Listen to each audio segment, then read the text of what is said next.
अदालती मुकदमों की मॉनिटरिंग के लिए एलएसजी ने नोडल अधिकारी लगाया है। राजस्थान हाईकोर्ट में निकायों के लंबित मामले में प्रभावी पैरवी की जा सके, समय पर राजस्थान हाईकोर्ट में जवाब पेश किया जा सके, जरूरत के अनुसार अपील की जाए और हाईकोर्ट के आदेश की प्रभावी पालना यहां पर की जाए, इसके लिए यहां पर अधिकारी को लगाया गया है। इसकी मॉनिटरिंग के लिए स्वायत्त शासन विभाग ने नोडल अधिकारी यहां पर लगाया है। नोडल अधिकारी की नियुक्ति करी है। वरिष्ठ विधि अधिकारी विकास अग्रवाल को नियुक्त किया गया है। अग्रवाल संबंधित अधिवक्ता और निकाय के बीच में समन्वय करेंगे, निकायों का निरीक्षण भी यहां पर वो कर सकेंगे, साथ ही अधिकारियों की बैठक भी ले सकेंगे। इसके अलावा अग्रवाल ने निकाय के किसी भी कर्मचारी की लापरवाही की शिकायत करी है तो विभाग उस कर्मचारी के खिलाफ में अनुशासनात्मक कार्रवाई करता हुआ दिखाई देगा। तो आपको बता दें, जिस तरह से यहां पर नोडल अधिकारी की नियुक्ति की गई है उससे सकारात्मक परिणाम आने वाले दिनों में दिखाई देंगे। स्पेशली कह सकते हैं कि जो अदालती मुकदमे हैं उनको सही तरीके से यहां पर निपटाया जाए, उसके लिए नोडल अधिकारी की नियुक्ति की गई है। निकायों के लंबित मामले जो हैं वो यहां पर सही तरह से सामने आ सके, सही तरह से उनकी पैरवी हो सके, इसके लिए नोडल अधिकारी को यहां पर नियुक्त किया गया है। जरूरत के अनुसार अपील की जाए, हाईकोर्ट के आदेश की प्रभावी पालना यहां पर की जाए। इसके साथ ही मॉनिटरिंग करने के लिए स्वायत्त शासन विभाग ने नोडल अधिकारी को यहां पर लगाया ताकि तमाम कर्मचारी किस तरह से कामकाज यहां पर कर रहे हैं, उनके पास अगर कोई केस आता है तो उसको किस तरह से वो हैंडल करते हैं, किस तरह से यहां पर वो आमजन से बातचीत करते हुए नजर आते रहे। इन तमाम कार्यप्रणाली को देखने के लिए, इसकी मॉनिटरिंग करने के लिए यहां पर नोडल अधिकारी को लगाया है। साथ ही वरिष्ठ विधि अधिकारी विकास अग्रवाल को नियुक्त किया है। अग्रवाल संबंधी अधिवक्ता और निकाय के बीच में आपस में समन्वय स्थापित करवा पाएंगे, निकायों का निरीक्षण भी यहां पर वो कर सकेंगे, साथ ही निकाय अधिकारियों की बैठक भी ले सकेंगे। अग्रवाल ने निकाय के किसी भी कर्मचारी की लापरवाही की शिकायत करी है तो उस कर्मचारी के खिलाफ में सही तरीके से कार्रवाई की जाएगी। इसको लेकर भी नोडल अधिकारी की नियुक्ति बेहद महत्वपूर्ण है। यूडीएच के जेईएनएस की पदोन्नति मामले में बड़ी खबर सामने आ रही है। यूडीएच ने राजस्थान लोक सेवा आयोग को प्रस्ताव भेजा है। विभाग के एईएन ने खाली पदों को लेकर प्रस्ताव यहां पर भेजा है। प्रस्ताव में नियमों में छूट को लेकर स्वीकृति मांगी गई है। एईएन के सभी खाली पदों पर पदोन्नति से भरने की स्वीकृति है। यहां पर यूडीएच स्वीकृति के लिए वित्त विभाग को भेज चुका है पहले से ही प्रस्ताव, लेकिन वित्त विभाग ने फिलहाल स्वीकृति इस पूरे मामले को लेकर नहीं दी है।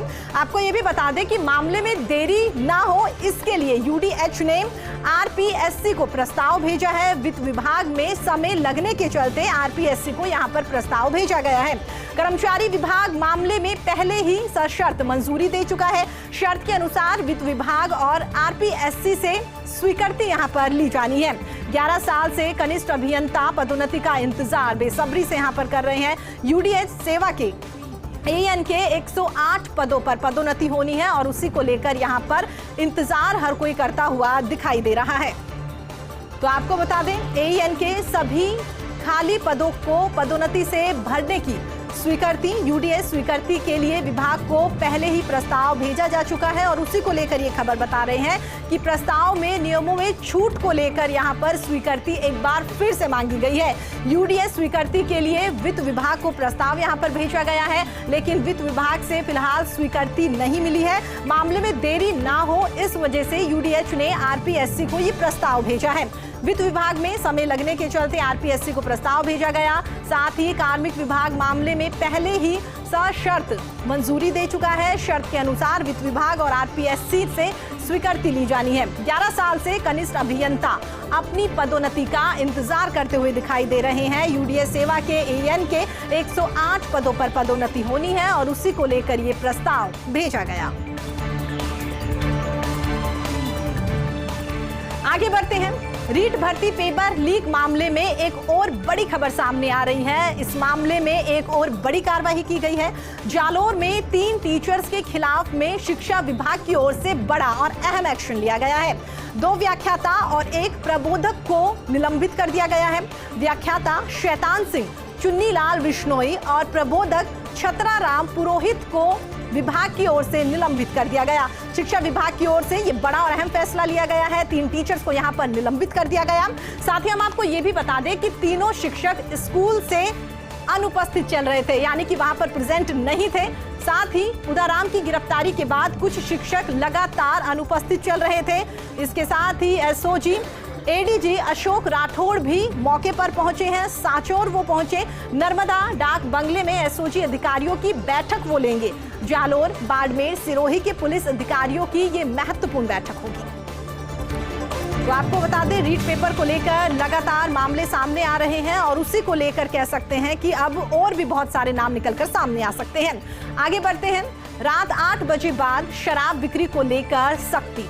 जयपुर शहर जिला आबकारी अधिकारी माता दीन मीणा के नेतृत्व में कार्रवाई की गई है। 4 अनुज्ञाधारियों के विरुद्ध में अभियोग यहां दर्ज किए गए हैं। महारानी फार्म स्थित सुनील कुमार गिरधारी लाल की दुकानों पर कार्रवाई की गई है आबकारी विभाग की ओर से। रिकोकाटा, न्यू सांगानेर स्थित आशीष और स्वर्ण पथ मानसरोवर स्थित राकेश जायसवाल के विरुद्ध में अभियोग यहां पर दर्ज किया गया है। डीईओ माता दीन मीणा, आबकारी निरीक्षक जयकृत सिंह हरीश शर्मा ने कार्रवाई की है। डीईओ मीणा ने बताया है कि आगे भी मदिरा दुकानों का औचक निरीक्षण किया जाएगा। अनियमितताएं पाए जाने पर कठोर कार्रवाई की जाएगी।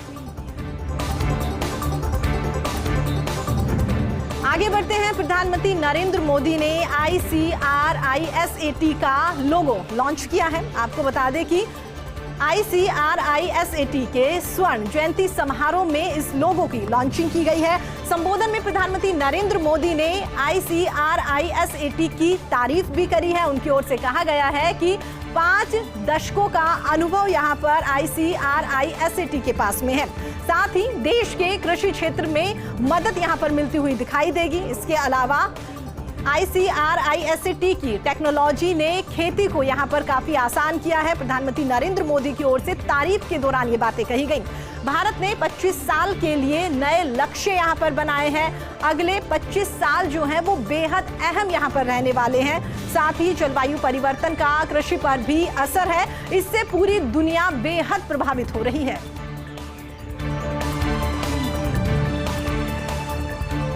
पंजाब विधानसभा चुनाव के लिए भारतीय जनता पार्टी का प्रचार गीत जारी कर दिया गया है। भोजपुरी अभिनेता गायक मनोज तिवारी ने ये गीत बनाया है। गीत का मुखड़ा है पंजाब उमर के बोला हूँ रंग दे बसंती चोला। शुक्रवार को 5 मिनट का वीडियो गीत ट्विटर पर जारी किया गया। गीत में हरदीप सिंह पुरी, गजेंद्र सिंह शेखावत ने अपने इनपुट यहाँ पर दिए हैं। ये पंजाबी अंदाज में मनोज तिवारी का पहला गाना है। अब तक 4996 गाने भोजपुरी गायक मनोज तिवारी गा चुके हैं।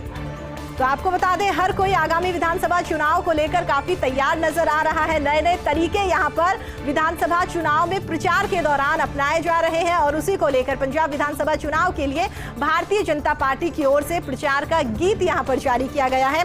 भोजपुरी अभिनेता गायक मनोज तिवारी ने यहां पर यह गीत बनाया है। गीत का मुखड़ा पंजाब उमर के बोला हूँ रंग दे बसंती चोला दिया गया है। शुक्रवार को 5 मिनट का वीडियो गीत ट्विटर पर जारी किया गया। गीत में हरदीप सिंह पुरी, गजेंद्र सिंह शेखावत ने भी इनपुट दिए हैं। ये पंजाबी अंदाज में मनोज तिवारी की ओर से गाए जाने वाला पहला गाना है। साथ ही आपको यहां पर यह भी बता दें कि अब तक 4996 गाने भोजपुरी गायक मनोज तिवारी गा चुके हैं। आगरा ग्रामीण सीट से भाजपा उम्मीदवार है बेबी रानी मौर्य। उत्तराखंड की पूर्व राज्यपाल बेबी रानी मौर्य चुनाव प्रचार कर रही है। 1995 में आगरा की पहली महिला मेयर चुनी गई थी बेबी रानी मौर्य। तब भाजपा में रामनाथ कोविंद के अधीन काम कर रही थी। उस समय भारतीय जनता पार्टी के SC प्रकोष्ठ के प्रमुख थे रामनाथ कोविंद। जाटव समाज की बेबी रानी मौर्य है। बसपा का वोट बैंक है जाटव। साल 2007 में एतमादपुर सीट पर बसपा से हार चुकी है बेबी रानी मौर्य। इस बार आगरा ग्रामीण सीट पर बसपा उम्मीदवार है किरण केसरी। सपा रालोद ने महेश कुमार जाटव को अपना उम्मीदवार बनाया है। तो बेबी रानी मौर्य के बारे में यहाँ पर हम आपको बता रहे हैं कि कब उन्होंने राजनीतिक जीवन की शुरुआत करी है और उसके बाद में किन बड़े नेताओं के साथ वो काम अब तक कर चुकी है। तो आपको बता रहे हैं हम आगरा ग्रामीण सीट से इस बार भारतीय जनता पार्टी ने बेबी रानी मौर्य पर भरोसा जताया है। भारतीय जनता पार्टी की ओर से उम्मीदवार यहां पर बेबी रानी मौर्य को बनाया गया है। उत्तराखंड की पूर्व राज्यपाल बेबी रानी मौर्य रह चुकी है और लगातार चुनाव प्रचार अभियान करती हुई वो दिखाई दे रही है। साल 1995 में आगरा की पहली महिला मेयर बेबी रानी मौर्य चुनी गई थी। तब भारतीय जनता पार्टी में रामनाथ कोविंद के अधीन वो काम कर चुकी है। उस वक्त भारतीय जनता पार्टी के SC प्रकोष्ठ के प्रमुख थे रामनाथ कोविंद। जाटव समाज की बेबी रानी मौर्य बसपा का वोट बैंक है जाटव, और उसी को ध्यान में रखते हुए भारतीय जनता पार्टी की ओर से बेबी रानी मौर्य को टिकट दिया गया है। साल 2007 में एतमादपुर सीट पर बसपा से बेबी रानी मौर्य हार चुकी है। इस बार आगरा ग्रामीण सीट पर बसपा उम्मीदवार है किरण केसरी। सपा रालोद ने महेश कुमार जाटव को अपना उम्मीदवार बनाया है। जेल में बंद कम से कम 3 विधायकों की पत्नियों को टिकट दिए गए हैं। गायत्री प्रसाद प्रजापति की पत्नी महाराजी सपा की उम्मीदवार। मार्च 2017 से रेप मर्डर में उम्र कैद की सजा काट रहे हैं गायत्री सिंह प्रजापति। अमेठी विधानसभा सीट पर सपा उम्मीदवार है महाराजी। भारतीय जनता पार्टी ने मुक्ता राजा और आरती तिवारी को यहां पर टिकट दिया है। दोनों के पतियों को 20 साल से ज्यादा पुराने मामलों में सजा हुई है, लगातार वो सजा काट रही हैं। अयोध्या में गोसाईगंज के विधायक हैं इंद्र प्रताप तिवारी। अलीगढ़ सीट से भाजपा विधायक है संजीव राजा। इंद्र प्रताप की जगह आरती और संजीव की जगह पर मुक्ता को टिकट दिया गया है। तो आपको बता दें, आगामी विधानसभा चुनाव को लेकर जेल में बंद कम से कम 3 विधायकों की पत्नियों को टिकट दिए गए हैं। गायत्री प्रसाद प्रजापति की पत्नी महाराजी सपा की उम्मीदवार बनाई गई है। आपको यह भी बता दें कि मार्च 2017 में रेप मर्डर में उम्र कैद की सजा काट रहे हैं गायत्री सिंह प्रजापति। उनकी पत्नी को यहां पर टिकट दिया गया है। अमेठी विधानसभा सीट की अगर हम बात करें तो अमेठी विधानसभा सीट पर सपा उम्मीदवार है महाराजी। भारतीय जनता पार्टी की अगर यहां पर बात करें तो भारतीय जनता पार्टी ने मुक्ता राजा और आरती तिवारी को विधानसभा चुनाव के टिकट दिए हैं। दोनों के पतियों को 20 साल से ज्यादा पुराने मामले में सजा हुई है।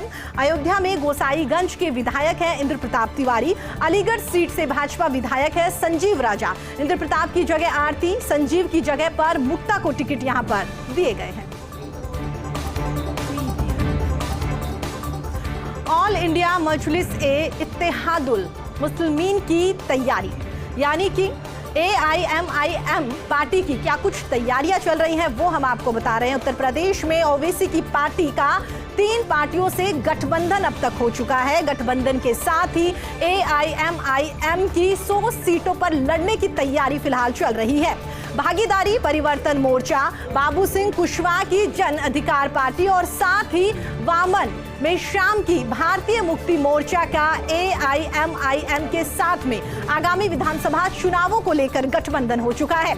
8 हिंदुओं सहित 66 उम्मीदवारों की घोषणा यहां पर AIMIM अब तक कर चुकी है। भारतीय जनता पार्टी और सपा दोनों के खिलाफ लगातार ओवैसी चुनावी प्रचार अभियान करते हुए दिखाई दे रहे हैं। टाइम्स ऑफ इंडिया में गिनीज वर्ल्ड का लेख, उत्तर प्रदेश में चुनाव जीतना भारतीय जनता पार्टी के लिए जरूरी क्यों है। साल 2017 में भारतीय जनता पार्टी ने 40% वोटों के साथ में 70 सीटें यहां पर जीती थी। साथ ही साल 2019 की अगर बात करें तो लोकसभा चुनाव में वोटों की संख्या बढ़कर 49.5% हुई है। इस बार भारतीय जनता पार्टी के सामने हिंदुत्व के आधार को बचाना एक सबसे बड़ी चुनौती है। साथ ही उत्तर प्रदेश में हारने से केंद्र में भारतीय जनता पार्टी को यहां पर ज्यादा असर पड़ता हुआ नहीं दिखाई देगा, लेकिन राष्ट्रीय स्तर पर प्रभावित होती हुई अवश्य यहां पर छवि जो है वो दिखाई देगी। भारतीय जनता पार्टी की छवि यहां पर राष्ट्रीय स्तर पर प्रभावित होगी। साथ ही अशोका यूनिवर्सिटी के सहायक प्रोफेसर है गिलीज, उनकी ओर से ये रिपोर्ट, ये आकलन किया गया है जो हम आपको बता रहे हैं कि इस बार भारतीय जनता पार्टी के लिए विधानसभा चुनाव जीतना क्यों जरूरी है।